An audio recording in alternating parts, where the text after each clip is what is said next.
Hello guys.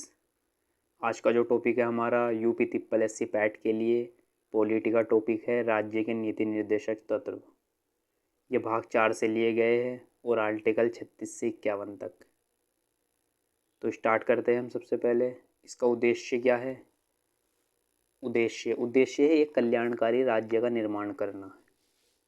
अनुच्छेद 335 में कहा गया है यह पदों पर अनुसूचित जाति एवं जनजातियों को आरक्षण देता है। नेक्स्ट आर्टिकल 350 के ए में कहा गया है कि राज्य का कर्तव्य है कि राज्य की प्रारंभिक शिक्षा वहाँ की लोकल लैंग्वेज में दे, यानी कि जो राज्य की लोकल भाषा है उसमें शिक्षा दे। आर्टिकल 351 में कहा गया है हिंदी भाषा का विकास करना। ये दोनों भाग 17 में है जिसमें राज्यसभा यानी कि राज्य भाषा का अध्ययन है। तो अब स्टार्ट करते हैं राज्य की नीति निर्देशक तत्व आर्टिकल 36 से 51 तक। तो आर्टिकल 36 में कहा गया है कि राज्य के नीति निर्देशक तत्वों की परिभाषा के बारे में। आर्टिकल 37 में सांसद को अधिकार है कि वह नीति निर्देशक तत्वों में संशोधन कर सकती है, लेकिन नीति निर्देशक तत्वों को न्यायालय में चुनौती नहीं दी जा सकती। यानी कि संसद को अधिकार है कि वह राज्य के नीति निर्देशक तत्वों में संशोधन भी यानी कि कुछ बढ़ा भी सकती है, कुछ घटा भी सकती है। इसके लिए नागरिक न्यायालय में नहीं जा सकते। इसके लिए अनुच्छेद 38 के तहत राज्य का कर्तव्य है कि वह लोगों के कल्याणकारी के लिए सामाजिक, आर्थिक, राजनीतिक कार्यक्रम चलाए। यानी कि राज्य की सरकार को अधिकार है कि वह उन अपने नागरिकों के लिए सामाजिक, आर्थिक, राजनीतिक कार्यक्रमों का यानी कार्य चलाए। राज्य का कर्तव्य है कि वह सदैव अवसरों व आय की असमानता को कम रखे, यानी कि जो अवसर मिलते हैं और आय की असमानता को कम रखे। अनुच्छेद 38 में कहा गया है। नेक्स्ट बात करते हैं हम अनुच्छेद 39 की। अनुच्छेद 39 में कहा गया है कि समान कार्य के लिए समान वेतन देना भी राज्य का कर्तव्य है।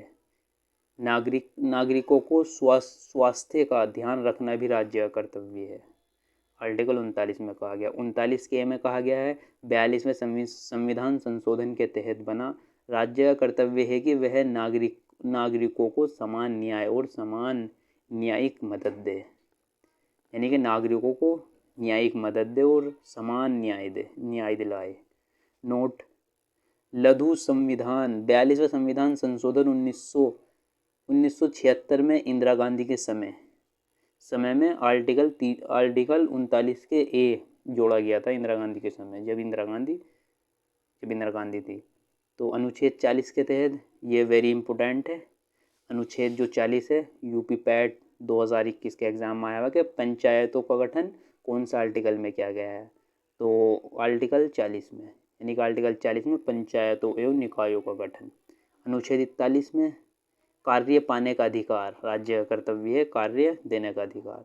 अनुच्छेद 42 में न्यायिक, संगत एवं मानवीय दशाएं। नेक्स्ट बात करते हैं अनुच्छेद 43 कार्य करने के लिए न्यूनतम मजदूरी देना भी राज्य का कर्तव्य है। अनुच्छेद 43 के में प्रबंधन में कर्मचारियों की सहभागिता, यानी कि कर्मचारियों की सहभागिता होनी चाहिए। आर्टिकल 43 में कहा गया। अनुच्छेद 43 के बी में यह अनुच्छेद 97 संविधान संशोधन में जोड़ा गया। इसके तहत सहकारी समितियों का गठन किया गया था। अनुच्छेद 44 में समान नागरिक संहिता, यानी कि हर धर्म के लिए समान नागरिक संहिता है। अनुच्छेद 44 के तहत भारत में समान नागरिक संहिता केवल गोवा में सन 2018 में लगाया गया था। यानी ये पहली बार गोवा में 2018 में लगाया गया था कि समान नागरिक संहिता हर एक आदमी के लिए। अनुच्छेद 45 के तहत राज्य का कर्तव्य है कि वह राज्य में 6 से 14 वर्ष के बच्चों को निःशुल्क एवं अनिवार्य शिक्षा दे। यानी कि राज्य का कर्तव्य है कि वह 6 से 14 साल के बच्चों को लिए फ्री शिक्षा दे, फ्री पढ़ाए उन्हें।